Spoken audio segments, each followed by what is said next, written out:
আছেন? আমরা আসছি আমাদের 12ই ফেব্রুয়ারি জাতীয় নির্বাচন। আমাদের কাঙ্ক্ষিত নেতা আলহাজ ডক্টর জামাল সাহেব বিএনপির মনোনীত, সবাই জানেন তো? ওনার মার্কা কি একটু বলেন তো? ওনার মার্কাটা কি? ভোট দেব কিসে? ভোট দেব কিসে? 12 তারিখ সারাদিন, 12 তারিখ সারাদিন। আলহামদুলিল্লাহ, সবাই অবগত আছেন আমরা এখানে কি জন্য আসছি? ধানের শীষে ভোটের জন্য আসছি। আমরা আসলে এখানে দীর্ঘায়িত করবো না। আজকে আমাদের প্রচারণার শেষ দিন। আজকে রাত্রে 12টা পর্যন্ত আমাদের প্রচারণা চলবে। আমাদের মিছিল আছে, আরো প্রোগ্রাম আছে, সেই প্রোগ্রামগুলো আমাদের করতে হবে। আমরা যদি আপনাকে আরো মিনিমাম 1-2 ঘন্টা সময় দিতাম।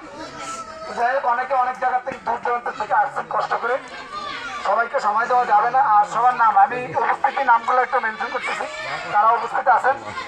আমাদের এখানে উপস্থিত আছেন মতলব দক্ষিণ উপজেলা নির্বাচন পরিচালনা কমিটি এবং নারায়ণপুর ইউনিয়ন যুব দলের ছাত্র দলের সোনালী ফসল জনাব মিয়া মামুন ভাই।